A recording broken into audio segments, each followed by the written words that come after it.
자, 교재 119조. 업무의 지역적 범위를 보겠습니다. 개공의 종별에 따른 업무의 지역적 범위예요. 현재 그래서요, 이 공인인증사기업공사와 법인이 있거든요. 분사함소도 마찬가지인데 이들은 업무 지역을 제한하는 규정이 없어요. 그럼 제한 규정이 없으니 이들의 업무 지역은 어디다? 전국으로 해석되고 있습니다. 그래서 전국이다. 이렇게 해석해요. 그러니까 사무소가 어디 있든지 간에 관계없이 전국에 있는 물건을 모두 중개할 수 있습니다. 이건 이론상의 문제일 뿐이죠. 실무적으로 있잖아요. 여기 서구에 사무소를 두고 있다. 김포시 물건 중개하기도 힘들어요. 지역적 제한이 있죠. 사실은 이게 실무적으로는 김포 물건을 여기 와서 찾지는 않습니다. 손님들이. 자, 그래서 업무적 제한이 공인인증상 개공과 법인은 제한이 없다는 거 이해를 해두시고요. 전국으로 하고 있고요. 다만 중개인만 제한을 받아요. 그래서 법 제76회 38호 부칙 제6조 제2항의 개공입니다. 이분의 업무 지역은 자신의 중개사무소 소재지를 관할하는 시도의 관할구역을 업무지로 하고 이 안에 있는 물건에 한하여 중개행위할 수 있다 이랬어요. 자, 그래서 중개사무소 소재지 시도가 업무지역이에요. 그러면 예를 들어서 경기도 고양시 일산 동구에 중개사무소를 두신 중개인이거든요. 그럼 이분은 업무지역이 고양시란 얘기예요? 경기도란 얘기예요? 고양시 아닙니다. 경기도죠. 지금 이게 시도할 때 요 시는 특별시나 광역시를 말하는 거죠. 그러니까 인천광역시 서구에 사무소를 두고 있다? 그럼 인천광역시가 업무지역이에요. 근데 경기도 고양시 일산동구에 사무소를 두신 중개인은 업무지역이 경기도란 얘기죠. 고양시가 아니에요. 자, 그래서 이제 그 정도 이해해 두시고 지금 인터넷 시대입니다. 그래서 이분이 부동산 거래 정보망에 가입을 해요. 그래서 이 부동산 거래 정보망은 오늘 공부하는데 인터넷을 통한 거래 시스템입니다. 여기에 가입을 하고 이 가입한 정보망을 이용하여 중개합니다. 이때는 이 정보망에 공개된 물건들 있죠? 이거는 업무지역 외의 것도 중개할 수 있을 뿐이에요. 그래서 세 가지를 다 충족해야 합니다. 부동산 거래 정보망에 가입을 하고 이를 이용하여 중개해야 되고 여기에 공개된 물건은 업무지역 외의 것도 중개할 수 있다. 그럼 우리 중개인이 소공사를 고용했거든요. 업무지역이 확대된다 안 된다? 안 됩니다. 소공사를 고용해도 업무지역을 확대하지 않습니다. 또 다른 공인인증 개공과 공동으로 중개하더라도 업무지역을 벗어날 수 없어요. 그래서 중개인은 이렇게 요 예만 인정할 뿐이지 업무지역의 확대란 있을 수 없다. 그래 이해하시면 돼요. 그래서 이제 이 정도만 이해하시고 중개인이 업무지역을 위반하면 업무정지 처분을 받을 수 있습니다. 이 정도고. 자, 그 다음에 이제 넘어갑니다. 넘어가서 중개대상물의 범위란 말 나와 있죠. 이 중개대상물의 종류가 지금 5가지가 있지 않습니까? 토지, 건물, 임목, 공장재단, 광업재단이에요. 이것은 차이가 없어요.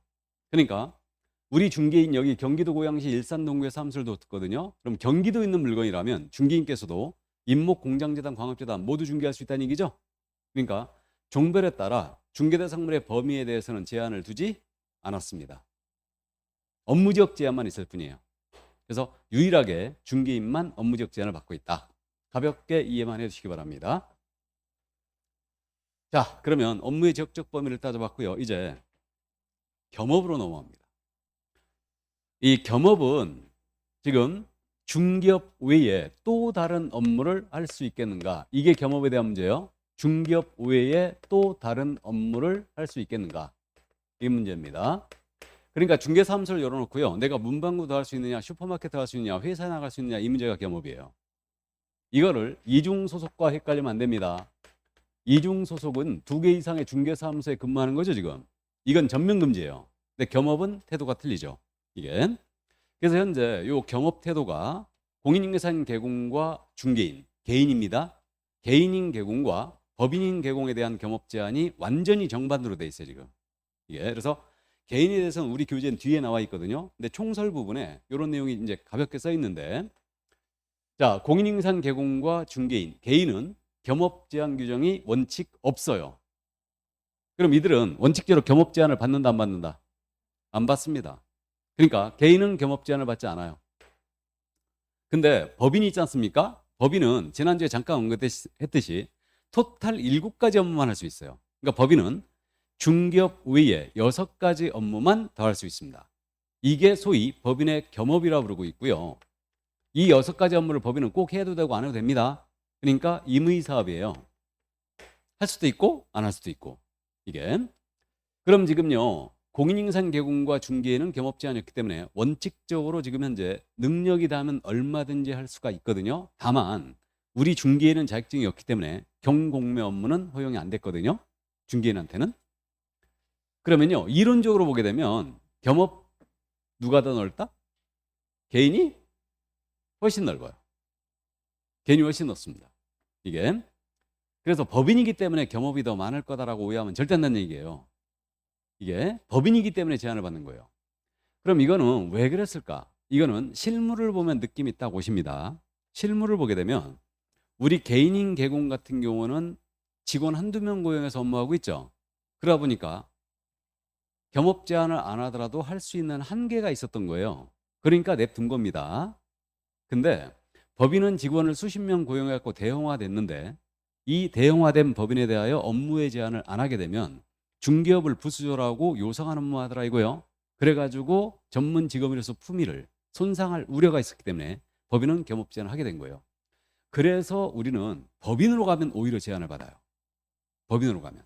그래서 전국적으로 지금 현재 98,000명 정도의 개공이 있는데 이 중에 법인이 1,600개밖에 안 되는 거예요. 법인이. 법인으로 갈 이유가 없는 거죠. 오히려 제한을 받기 때문에. 그래서 법인의 겸업을 풀자. 이런 논의가 굉장히 많았거든요. 근데 논의가 쏙 들어갔어요, 지금. 왜 그러냐면요. 우리 공인인증서협회에서 오히려 반대하고 있어요. 법인의 겸업을 푸는 거에 대해서. 이게. 법인의 겸업을 풀어버리면요. 자본력이 있는 우리 대기업들이 이 시장에 또 뛰어들 거라 이거예요. 그렇기 때문에 골목 상권을 침해할 우려이기 때문에 오히려 우리 협회에서 반대하고 있는 실정입니다. 그래서 우리는 법인으로 가면 오히려 제한을 받아요. 그래서 여기까지 이해를 해두시고요. 시험은 여기까지예요. 여기까지인데 지금부터는 참고. 법인이 겸업 제한이 없지만 법에서 개인이 겸업 제한이 없지만 법에서 특별히 금지하게 되면 제한을 받는 거죠. 그럼 제한이 되는 경우가 뭐가 있을까? 우리 법상 금지행위에 들어가는 거 있죠? 이건 당연히 못해요. 그러니까 우리 법상 금지행위에 들어간 중개대상물 매매업이 있거든요. 오늘 여기까지 못 나갈 것 같기도 한데 매매업은 당연히 우리 못합니다. 중개사물에 대한 매매업 못해요. 이건 우리 법이 명문으로 금지하고 있는 거고, 그 다음에 공무원인 신분을 가진 신분은 당연히 이거 못합니다. 공무원법에 의해서 공무원들은요 영리행위 종사 금지돼 있어요. 그렇기 때문에 공무원인 신분을 가진 신분은 중개사무소 못 열어놔요. 이게 이렇게 되고요. 그 다음에 이제 우리 중개인의 경우는 우리 법이 경공매 업무를 허용 안 했다고 그랬죠. 그러니까 당연히 중개인은 경공매 업무를 못합니다. 경매부동산, 공매부동산에 대한 권리분석 취득계약서, 입찰 신청 대리, 매수 신청 대리 모두 못합니다. 이렇게 돼 있고요. 그래서 이건 법에서 명문으로 지금 금지하고 있는 거예요. 그다음에 우리가 해석상 대여에 걸릴 정도의 겸업은 안 된다고 보고 있어요. 이 정도의 겸업은 해석상. 그 경우가 뭐냐면요. 중개사무소를 A가 열었거든요. 근데 본인은 회사의 주간에 상근직으로 출근해 버리는 거예요. 이 정도의 겸업은 안 돼요. 그러니까 중개사무소로 놓고 회사에 나가시는 건 안 됩니다. 왜 그러냐면요. 중개 의뢰인이 이 중개사무소를 찾아온 거예요. 근데 개공은 회사에 출근해 버렸죠. 그러면 업무를 소속이나 중개보조원이 수행할 수밖에 없다는 얘기예요. 그러면 이 A가 소속이나 보조원한테 자격증이나 등록증을 대여한 것으로 볼 수밖에 없다는 얘기예요. 그러니까 이건 안 된다는 얘기입니다. 이 정도의 겸업은. 그러니까 개공이 직접 업무를 수행할 수 없을 정도의 겸업은 불가하다는 얘기죠. 그러니까 결론적으로 회사의 주관에 상근직으로 출근하는 건 안 돼요. 이건 대여로 처벌돼요. 대여로. 이게. 근데 이제 회사에 나가신다 해서 요즘 근무 형태가 특이한 형태가 많잖아요. 주간에 안 나가고 야간에만 나갑니다. 상관? 없어요. 그죠? 물론 잠이 없어야 됩니다. 그 다음에 회사에 맨날 나가는 게 아니고 이틀만 나간다? 5일은 다 쉰다. 이럴 수 있겠죠. 오전에만 나가고 오후엔 다 쉰다. 그럼 이럴 수 있을 거예요. 그러니까 의뢰인이 왔을 때 내가 업무를 직접 수행할 수 있다면 이거는 상관없습니다. 이게. 그래서 어쨌든 요거는 이론적인 문제이고 실무적인 문제이기 때문에 시험에 낼 일은 없어요. 근데 이제 대여에 해당될 정도의 겸업은 안 됩니다. 우리가 수익이 불안정하기 때문에 겸업을 고려를 많이 하고 있는데 어쨌든 국토부 입장은 기본적으로 개공은 전문 직업이니까 겸업을 해서는 안 된다는 게 기본 입장이에요. 거기에는 저도 동의합니다. 동의하는데 어쨌든 어떻게 하면 중개업을 잘할 수 있을까 고민해야지. 어떻게 하면 겸업을 할 수 있을까 고민하면 안 돼요. 그리고 혹시 이 자리에 그런 분 안 계시죠? 내가 중개 자격증 따가지고 우리 철호 하여금, 우리 신랑으로 하여금 중개업을 하게 해야지. 나는 회사에 계속 나가고. 이런 분 없죠 지금. 그래서 저녁반에서 가끔 이 강의 들으면 그 다음 주부터 안 나와. 안 된다 가니까. 이게. 그래서 어쨌든 거기까지. 자, 그럼 개인은 겸업 제한이 원칙적으로 없다. 거기까지가 요구요. 이제 중개법인의 겸업이 문제입니다. 특수법인은 겸업을 따질 필요도 없어요. 특수법인은 자기 고유 업무가 있고요. 부수적으로 중개업만 허용한 거거든. 그러니까 특수법인은 겸업을 따질 필요가 없고 이건 순수 중개법인의 겸업입니다. 그래서 이것을 시험에 아주 잘 내고 있고 꼭 암기를 해야 됩니다.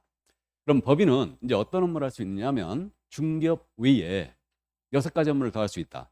그러니까 이 6가지 업무를 겸업이라고 부르고 있고 꼭 해야 되는 건 아니다. 그럼 먼저 상업용 건축물 및 주택에 대한 임대차 관리 등 부동산의 관리 대행할 수 있어요. 그러면 다른 사람이 갖고 있는 상가나 주택입니다. 이거에 대하여 임대차 관리해 주는 거예요. 이게 관리 대행이죠. 그러니까 월세 징수하고 관리비 징수하고 청소 붙이고 경비 붙이고 주차 붙입니다. 이게 관리 대행이에요. 그래가지고 실무적으로 원룸 관리 대행 또는 도시형 생활주택 관리 대행 이런 거 많이 합니다. 그래서 이게 관리 대행이다. 그러면 상가나 주택에 대해서 가능하다고 그랬으니까 농업용에 대해서 농업용 창고시설에 대해서 관리 대행합니다. 돼요 안 돼요? 안 됩니다. 헷갈릴만 하겠죠? 그러니까 이제 두 문자 따서 나중에 암기할 거다. 그 다음에 부동산에 대한 이용, 개발, 거래 관한 상담할 수 있어요. 이게 다름 아닌 부동산 컨설팅이에요. 이게. 그래서 부동산에 대한 컨설팅을 할 수 있다. 그러면요. 부동산에 대한 컨설팅이 가능하니까 법인의 임원이 증권에 대한, 가상화폐에 대한 아주 해박한 지식을 갖고 있어요. 이거 컨설팅 할 수 있어요? 없어요? 당연히 없습니다. 부동산에 대한 컨설팅이에요. 그 다음에 직접 개발업을 합니다. 포크랜드라고 들러없는 거예요. 땅을. 이거 돼요 안 돼요? 안 되는 거죠 뭐. 자, 그 다음에 이제 개업공인사를 대상으로 한 중기업의 경영기법 및 경영정보 제공할 수 있어요. 이게 중기업 경영 컨설팅이거든요. 중기업 경영 컨설팅인데 이걸 전문용어로 중기업 프랜차이즈라고 그래요. 그래서 중기업 프랜차이즈, 요게 바로 이제 부동산 1, 2사라든가 부동산 서브 이런 거거든요. 이걸 제가 지금 프랜차이즈라고 부르고 있는데 그러면 이건 중기업에 대한 프랜차이즈죠. 그러니까 상대방이 누구여야 돼요? 개공했나? 요걸 주의해야 돼요. 개공을 대상으로 한. 그럼 우리는 공인중개사란 말과 개공이란 말을 완전히 구분해 쓰고 있습니다. 그럼 공인중개사를 대상으로 한 중기업의 경영기법 제공이에요. 이거 돼요 안 돼요? 안 됩니다. 일반인 대상은 당연히 안 되고 개공 대상이 된다. 그럼 우리가 시중에서 지금 프랜차이즈 업종으로 제일 많은 게 뭐예요? 커피집이에요? 통닭집이에요? 커피집이 더 많죠. 커피집이 더 많습니다. 이게. 그러면 카페 프랜차이즈입니다. 이거 할 수 있어요? 없어요? 없습니다. 중기업에 대한 프랜차이즈예요. 이거. 그래서 이제 그 정도까지 이해해 두시고, 자, 네 번째로 주택 및 상업용 건축물에 대한 분양 대행을 할 수 있죠. 그러면 타인이 건축한 주택이나 상가에 대해서 분양을 대신해 주는 거예요. 그래서 이게 분양 대행이다. 이게. 그러면요, 이거 토지 분양 대행이거든요. 될까 안 될까요? 당연히 안 됩니다. 주택이나 상가에 대해서만 돼요. 그러니까 토지 분양 대행을 허용해 놓으면요, 이게 투기 가능성이 있다 이거예요. 그러니까 토지 분양 대행은 안 됩니다. 그래서 주택이나 상가에 대한 분양 대행할 수 있다. 그 다음 이제 교재 순서가 약간 바뀌어서 6번에 있는 내용인데 경공매 업무를 당연히 할 수 있습니다. 이건 잠시 후에 부연 설명하고, 그 다음 5번에 있는 내용 주거 이전에 부수되는 용역. 이게 주거 이전에 부수되는 용역이 이사업체나 도배업체거든요. 그럼 이사업체, 도배업체를 소개해 주는 것까지는 돼요. 근데 직접 운영은 안 됩니다. 그래서 이사업체, 도배업체, 주거 이전에 부수되는 용역의 알선까지만 가능하다. 그래서 우리가 개업을 하면요, 이사업체, 도배업체들, 청소업체도 마찬가지고요, 다 찾아와 가지고 명함 놓고 가요. 이게. 그래갖고 어쨌든 개업집에 찾아올 때는 우리네 인정은 뭐를 들고 가야 되죠. 근데 요즘은 그분들도 굉장히 어렵기 때문에 그냥 와요. 그냥. 그래갖고 명함 좀 놓고 가겠습니다. 그래. 그래갖고 이제 어쨌든 이거 소개까지는 가능하다. 자, 그래서 겸업 6가지가 이거고 나중에 두음자 따서 모두 암기를 해버릴 겁니다. 이건데 여기서 이제 한번 짚어볼까요? 이 6가지 업무를 공인중개사인 개공이거든요. 공인중개사인 개공은 이 6가지 업무를 모두 수행할 수 있다 없다? 있죠. 모두 가능합니다. 법인이 못하는 업무도 할 수 있어요. 공인중개사인 개공은. 도배업체 직접 할 수도 있어요. 맞죠? 개인은 겸업 제한이 없으니까 이게 그렇게 돼요. 그 다음에 중개인입니다. 중개인은 뭐만 안 된다? 요거 이 중에 중개인은 안 돼요. 이게 안 됩니다. 이게 돼요. 이게 되고 그 다음에 이 6가지 업무는 원칙 중개업이 아니에요. 중개업이 아니니까 중개 보수 규정에 적용이 없어요. 알아서 받으라는 얘기예요. 다만 최근에 우리 판례가 이제 경매 부동산, 공매 부동산에 대한 취득의 알선 있죠. 공매 부동산에 대한 취득의 알선은 보수를 적용할 거다.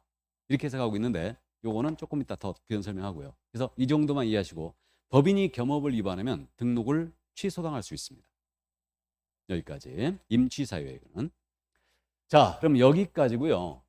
이번 35회 때 물어봤던 문제가 뭐였냐면 다음 중 법인이 할 수 없는 업무를 골라라.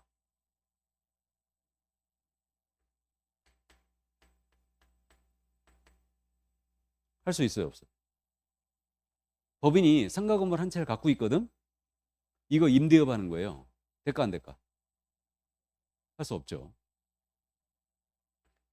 타인이 소유한 상가나 주택에 임대차 관리를 대행해 줄 수 있을 뿐이지 지 건물 갖고 있다면 법인은 지가 써야 됩니다.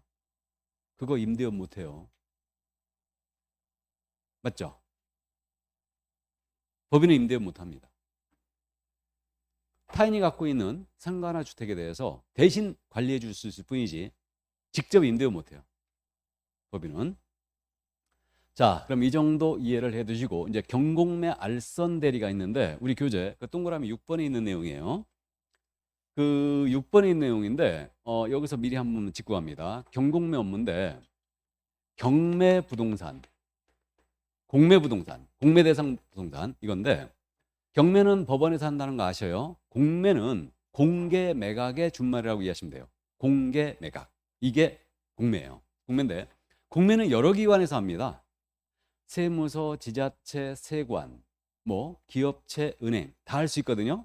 근데 우리가 하는 공매는 한국자산관리공사라고 있어요. 여긴 특수법인입니다. 한국자산관리공사에서 하는 공매를 공부할 뿐이에요. 그러면 경매의 대상이 된 부동산, 공매의 대상이 된 부동산에 대하여 권리 분석 및 취득의 알선 이거 할 수 있거든요.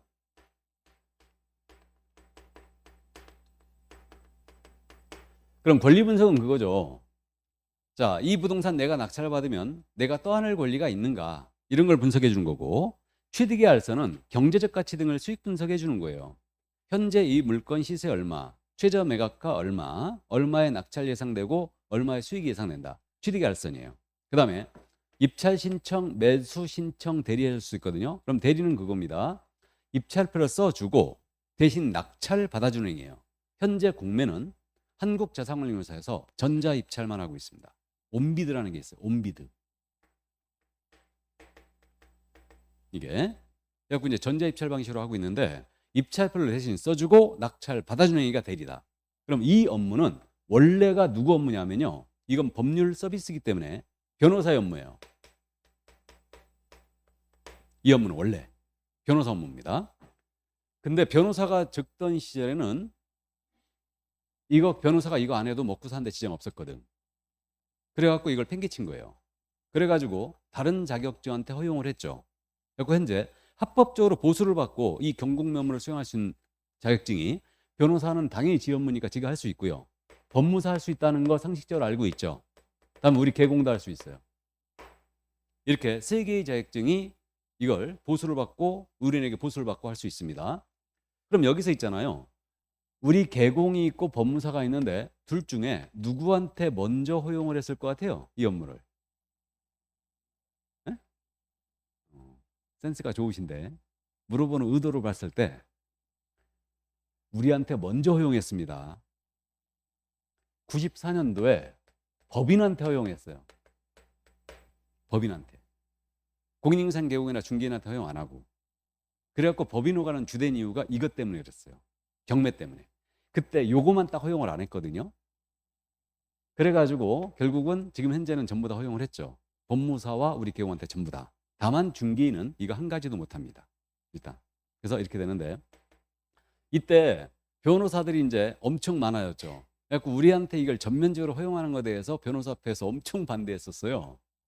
그래갖고 허용을 하면서 우리한테 조건을 달았지. 어떤 조건을 달았냐면 경매부동산이에요. 그럼 경매부동산에 대한 대리를 한다. 그러니까 법정에 가서 입찰표를 써주고 낙찰 받아주는 행위 있죠.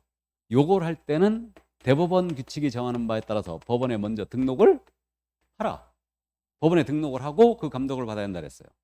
그래가지고 우리가 이제 실무 마지막 편에 공인중개사의 매수 신청 대리인 등록되는 규칙 및 예규 이걸 공부해요. 그러니까 이거 경매 대리업을 수행하기 위해서 법원에 등록하는 절차 이걸 공부한다는 얘기죠.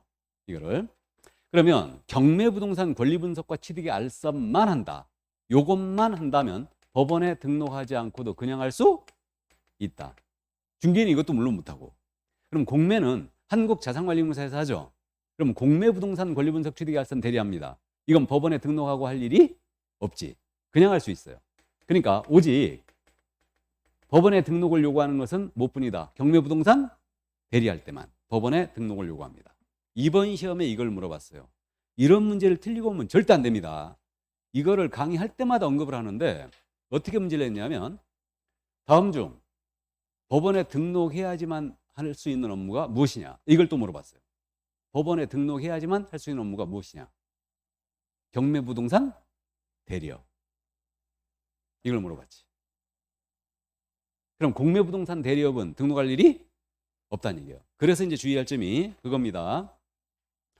경매 대상 부동산에 대한 대리 할 때만 법원에 등록을 해야 된다. 나머지는 그냥 할 수 있다. 이거. 그래서 이제 그 점을 주의를 해 주시고 부칙규정에 의한 개공은 중개인은 경공매매 한 가지도 수행할 수 없습니다. 됐지요? 여기까지. 그래서 이게 바로 이제 경공매 업무였습니다. 근데 실무적으로 있잖아요. 경매부동산 하나 낙찰받고 싶어. 경매물건이 지금 엄청 쌓이고 있죠 또. 그럼 경매부동산 하나 낙찰받고 싶은데 중개사무소 가서 찾을 것 같아요? 경매 컨설팅 업체 찾아갈 것 같아요? 네? 경매 컨설팅 찾아가지 중개사무소 와서 경매물건 찾지 않습니다. 그리고 초창기에는 법원에 등록 엄청 많이 했거든요. 근데 지금은 등록 거의 안 합니다. 왜? 이거 돈 들어가요. 보증 설정 똑같이 해야 돼요. 중개보증과 똑같이. 그러니까 돈 들어가기 때문에 요즘 등록을 안 합니다. 근데 법인들은 등록 많이 해요. 근데 어쨌든 우리는 거의 안 합니다. 자, 그래서 여기까지 겸업에 대한 내용을 모두 다 살펴봤습니다. 넘어갑니다. 이제 고용인으로 넘어왔어요. 고용인. 자, 그럼 거기 법제 15조 있지 않습니까? 15조 거기 쭉 나와 있는데 조문이 이건 조문만 충실히 이해하면 거의 다 해결이 되는데 잠깐 보겠습니다. 124쪽의 법제 15조 제1항 개업공사는 소속공사 또는 중개보조원을 고용하거나 고용관계 종료된 때는 국토부령이 정하는 바에 따라 등록관청에 신고해야 된다. 2항 소속공사 중개보조원의 업무상 행위는 업무상 행위 밑줄 쫙 그를 고용한 개업공사 행위로 본다. 개업공사 행위로 본다. 밑줄 쫙. 다음 3항 개업공사가 고용할 수 있는 중개보조원의 수는 개업공사와 중개 소속공사를 합한 수의 5배를 초과해서 나야 된다. 그러면 중개보조원의 밑줄 쫙. 다음에 5배를 초과해서 나야 된다. 밑줄 쫙. 다음에 이제 규칙 제8조예요. 규칙은 이게 시행규칙이라고 그랬죠. 이걸 국토교통부령을 시행규칙이라고 불러요. 시행규칙. 국토교통부령이다. 이거는 개업공사의 고용인의 신고. 개업공사는 소속공사 또는 중개보조원을 고용한 경우에는 고용한 경우 밑줄 쫙. 법제 34조 제2항 또는 제3항에 따른 교육을 받도록 하는 교육을 받도록 하는 밑줄 쫙. 법제 15조 제1항에 따라 업무 개시 전까지 밑줄 쫙. 등록관청에 신고해야 한다. 전자문서엔 신고를 포함한다. 신고 밑줄자, 전자문서엔 신고 포함 밑줄자. 그럼 고용신고는 언제까지 하라? 업무 개시 전. 다음 2항 내려갑니다. 제1항에 따른 고용신고받은 등록하청은 제5조 제2항에 따라 공사자격증을 발급한 시도자에게 그 소공사의 자격증 공인인증 자격 확인을 요청하여야 한다. 그럼 이거 소공사 고용신고할 때도 자격증 사본을 첨부하지 않아요. 직접 확인 요청 들어가기 때문에.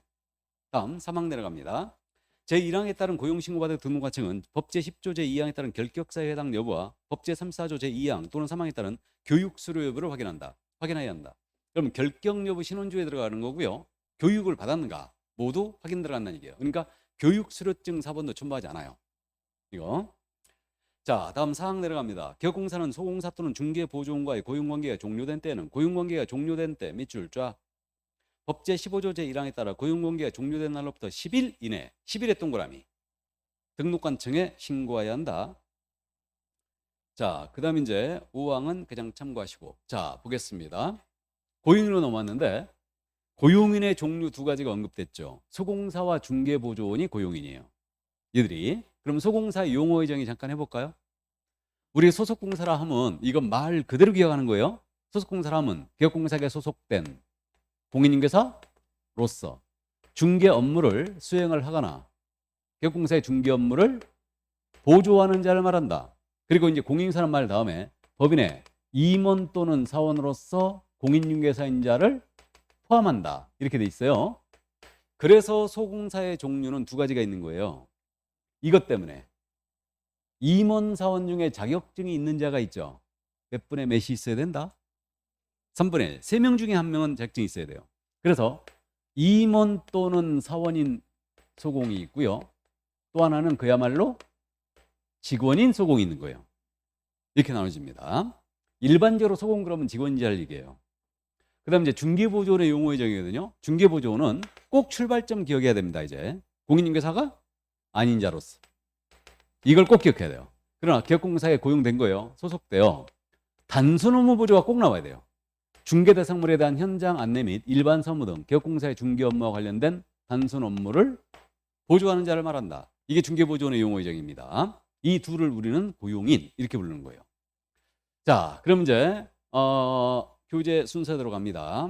먼저 우리 중개보조원에 대해서는 인원수 제한이 들어왔어요. 125쪽 맨 밑에 동그라미 3번에 있습니다.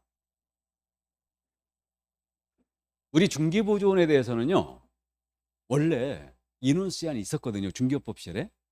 중개보조원 수 제한을 했었어요. 그랬다가 이건 과도한 규제다 그래갖고 삭제를 했었습니다. 다시 부활시켰어요. 왜?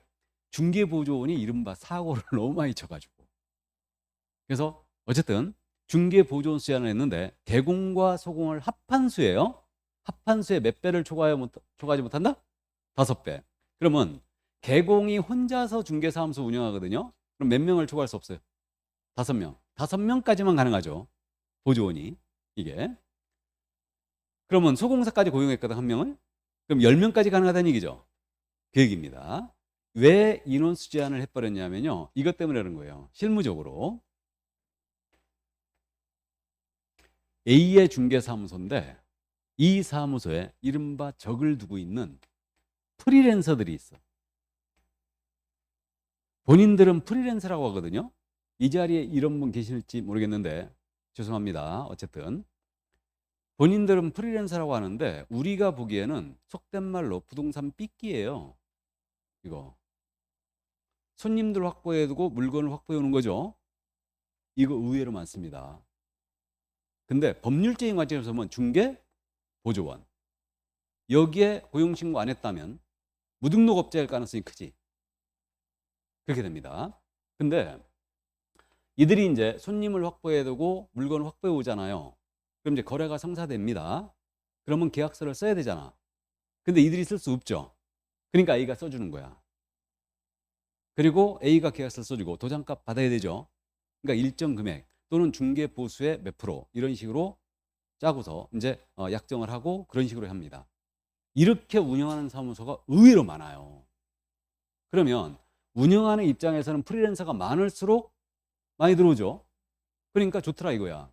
근데 이분들이 전문적으로 우리 공인사 시험 공부를 해본 적이 없어요. 그러니까 불법 행위들을 자행하고 부동산 투기를 주장하고 질서를 문란하게 하더라 이거예요. 그래가지고 이노시안을 들어가게 된 겁니다. 이거 잡으려고. 그래갖고 5명을 추가할 수 없다 그랬어요. 그러니까 저도 중기업에 있을 때 거기 그 여사장님이거든요. 아주 카리스마가 쩔어요. 남자 사람들도 아주 쩔쩔매는데 프리랜서도 운영하고 있어요.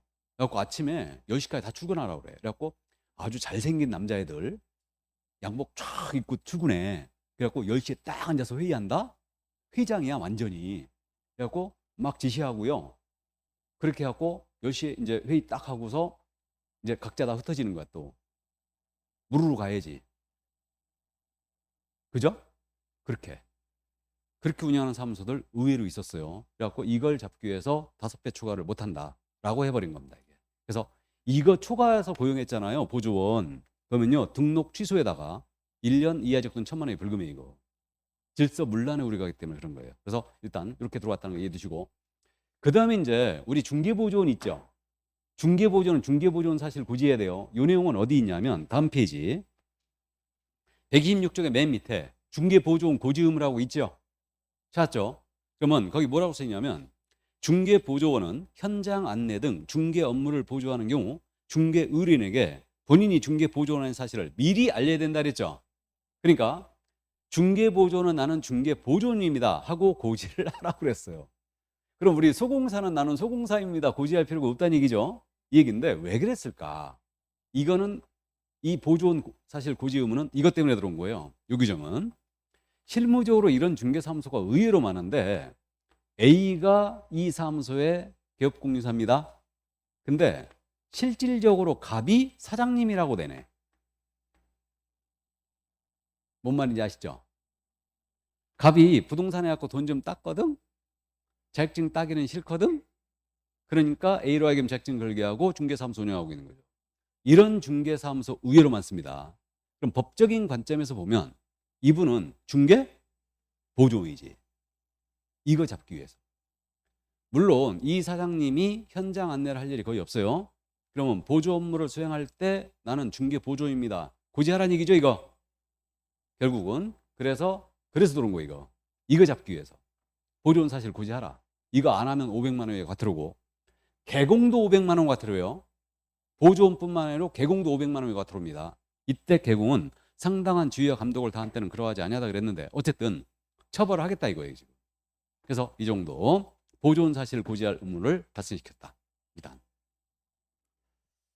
그래서 요걸 잡기 위해서 그랬는데 그래갖고 이제 여러 가지 방안들이 보조원들이 지금 질서를 문란하게 할 우려가 있고 제가 지난주에 그저 광고를 말씀드리면서 보조원은 광고에 명시하면 안 된다고 그랬죠. 그래갖고 물건이 3분의 1이 내려갔다고 그랬죠.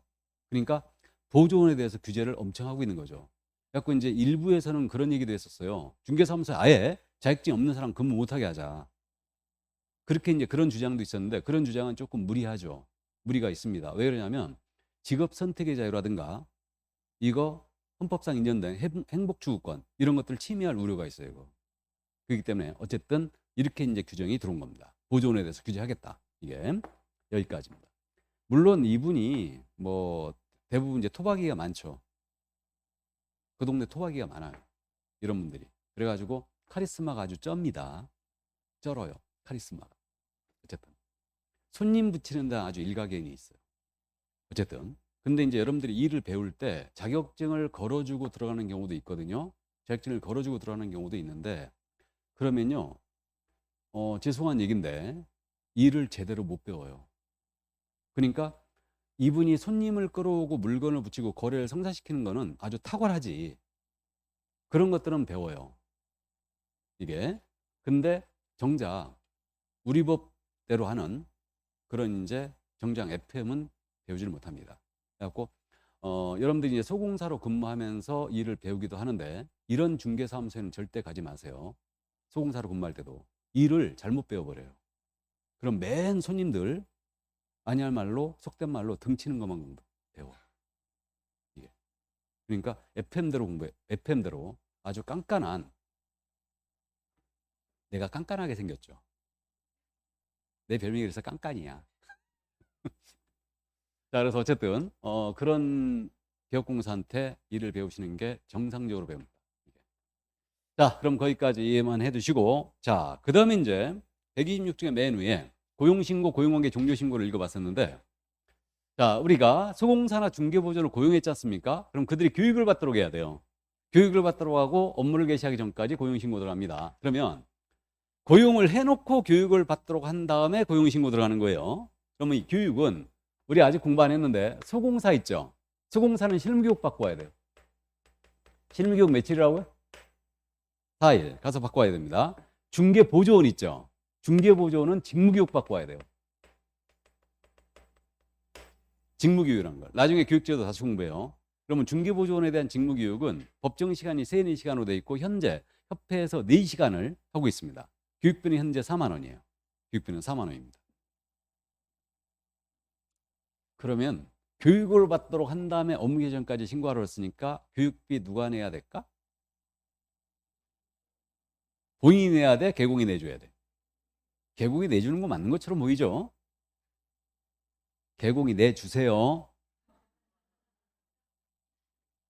덜렁 또 그저 신사임당 하나만 주지 말고 한 장 더 줘야지. 응? 맛있는 것도 사 먹고 교육받고 점심도 먹고 오고 교통비도 주고 그래 해야죠. 그래야 내 사람 만드는 거지. 그거 추접스럽게 그저 딱 그저 교육비도 안 주고 가서 교육받고 오세요. 그러면 그러지 말고 내 사람을 만드시기 바랍니다. 물론 우리 요즘은 이제 교육을 받아야 한다는 거를 보존이 되고자 하는 분도 다 알아요. 그래서 먼저 가서 교육 받고 옵니다. 면접 보러 갈 때 교육 받고 가야 다. 여러분들도 아마 소공사로 근무할 때 미리 다 요 실무교육 받고 소공사 아마 취직 들어갈걸요? 다 그렇게 됩니다. 그래서 어쨌든 거기까지 실무교육 직무를 받도록 한 후에 업무를 개시하기 전까지 신고한다 이렇게 되고요. 이때 이후 신고는 전자문서로 할 수 있어요.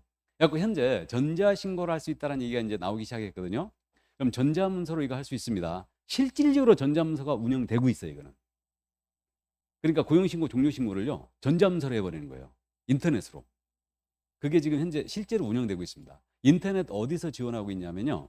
여러분들 그 정부 24시라고 들어봤죠? 정부 24시 사이트에 들어가면 고용신고, 종료신고 떠 있어요.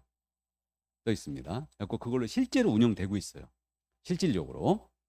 전자문서를 할 수 있다는 거 이해 꼭 해두시고 이게 그 다음에 그러면 소공사 고용신고할 때요. 우리 소공은 인장 등록해야 되거든요. 오늘 공부하는데 소공이 사용할 인장 등록 같이 할 수 있어요. 같이 할 수 있고 그 다음 이제 이건 읽어봤습니다. 등록관청은 시도의사 고용신고 받았거든요. 자격발급 사실 확인 요청해야 된다고 그랬죠. 그 다음에 소공보조원에 대한 결격사유 신원조에 들어갑니다. 결격사유에 해당됐는가. 그 다음에 교육수료부도 직접 다 확인해요. 그래서 우리 소공사나 보조원 고용신고할 때 어떠한 서류도 첨부하지 않는다라고 기억할 거예요. 직접 다 확인해요. 왜 이랬냐면요. 전자문서로 할 수 있게 해주는 거예요. 첨부 서면을 전자문서로 첨부하게 하면 불편하니까. 이게. 그래서 이제 다만 외국인을 고용한 거예요. 외국인을 소공이나 보조원으로. 그리고 외국인은 결격 신원조회가 안 된다고 그랬죠.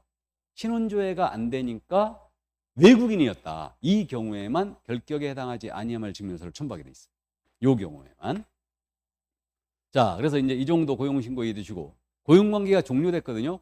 소공이나 보조원이 그만뒀거나 해고를 했어요. 그러면 종료신고 들어가야 돼요. 종료신고는 며칠이다? 10일이에요. 10일 내에 들어가야 됩니다. 이게. 그래가지고요, 이 소공이나 보조원 고용신고 많이 안 했었거든요. 안 하면 이거 안 했다 걸리면 이거 업무정지입니다. 한 달 영업정지 나가는데 왜 고용신고, 고용신고를 많이 안 했냐 하면요. 4대 보험 때문에. 4대 보험. 가뜩이나 어려워 죽겠는데 건강보험료라든가 또는 국민연금료라든가 산재보험료, 고용보험료가 있죠. 이것 때문에 사실 고용신고를 많이 안 했는데 현재 지금 실무적으로는요. 건강보험공단에서 명단을 계속 체크하고 있거든요. 소공보조원에 대해서. 근데 실질적으로 부과를 안 하고 있어요. 부과를 안 하고 있습니다. 원래 내야 되거든. 근데 영세성을 지금 현재 면치 못하고 있기 때문에 부과는 안 하고 있어요. 그게 현실이에요.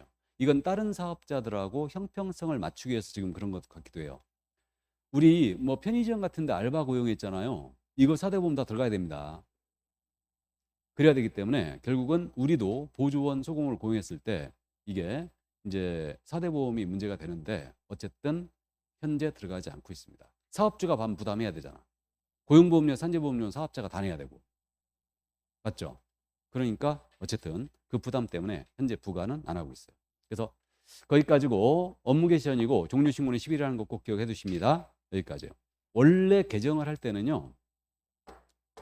둘 다 10일이었거든. 똑같이. 근데 고용신고만 업무 개시연으로 바꿔버렸어요. 이거 고용신고를 10일 내에 하라. 고용한 다음에. 그렇게 해놨더니 이게 10일이 있으나 마나가 된 거예요. 등록과정이 감독 나왔거든요. 실장님이 앉아 계시는 거야. 명단을 딱 봤더니 고용신고 들어온 게 없어요. 왜 신고 안 했냐 물어봤겠죠. 그럼 개공이 뭐라 답변하겠어? 아직 10일 안 됐다. 어제 출근했다. 어제. 고용한 지 이미 1년이 넘었는데. 그래가지고 실효성이 없으니까 업무 개시연으로 바꿔버린 거예요. 고용신고만. 종료신고는 여전히 10일입니다. 이 정도 이해해 두시고요. 자, 그럼 이제 고용인의 업무 범위가 나오고 있는데 이 127쪽에 고용인의 업무 범위에 대해서는 이제 일선을 하게 되면 쉽게 알거든요. 그러니까 이거는 그냥 넘어가고 고용인의 업무상 행위로 인한 개공의 책임이거든요. 자, 이 부분은 이제 이건 여러분들이 탄력을 받기 시작하면 쉽게 이제 가기 때문에 오늘은 결론만 짚고 넘어가겠습니다. 우리 15조 2항 조문을 읽어봤는데 수공사나 중개보존의 업무상 행위였죠. 업무상 행위는 개업공사 행위로 본다 이랬어요. 그러니까 업무상 행위에 대해서만 개업공사 행위로 본다 그랬습니다.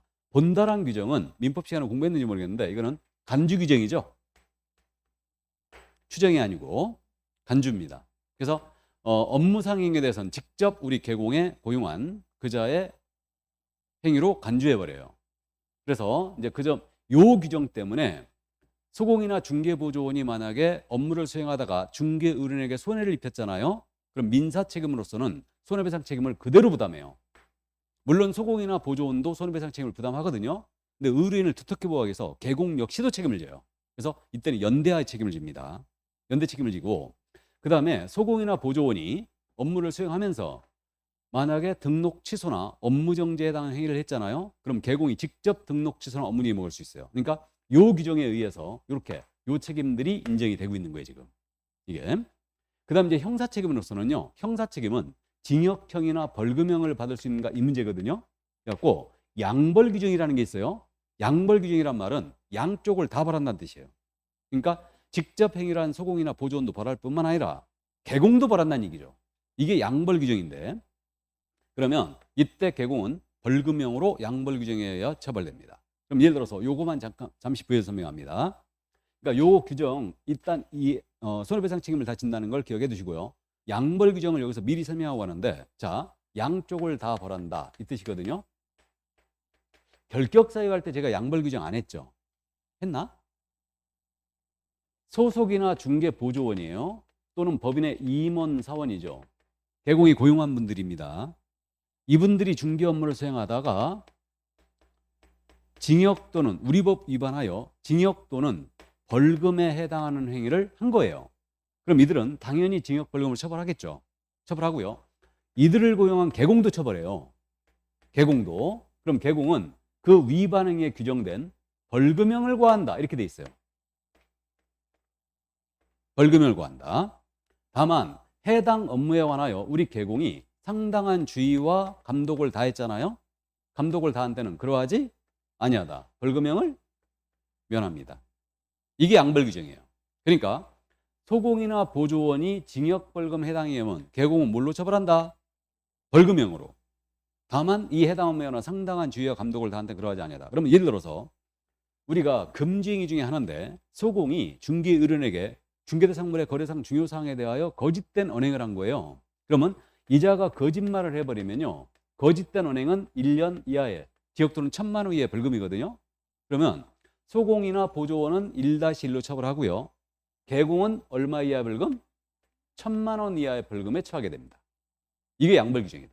이게. 그래서 법정형이 1,000만 원이기 때문에 1,000만 원 이하의 벌금에 처하는데 실제로 선고형은 다를 수 있어요.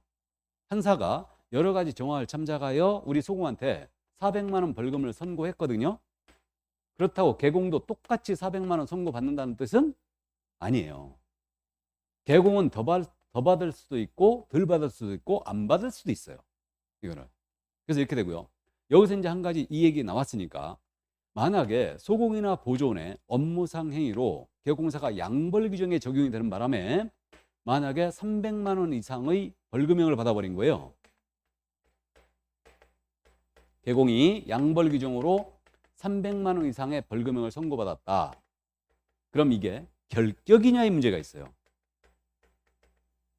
우리 기억나세요? 지난주 결격사유 공부하면서 우리 법 위반하여 300만 원 이상 벌금형을 선고받으면 3년 동안이 결격입니다. 맞죠? 기억나요? 그러면 이거에 대하여 우리 대법원 어떻게 했느냐? 우리 법 위반하여 300만 원 이상 벌금 선고받았다는 것은 자신의 행위로 받았어야 되지. 소공이나 보조원의 양벌 규정에 의해서 300만 원 이상 벌금 받는 경우는 해당하지 않는다고 했어요. 아주 타당한 해석을 했습니다. 그래갖고 기억해 두세요. 미리. 양벌 규정에 의한 벌금은 결격사에 해당하지 않는다. 이 정도. 그래가지고 이것도 뭐 지나간 얘기지만 제 잘난 척을 좀 살짝 하면요. 제가 강의 3년 차부터 책을 쓰기 시작했거든요.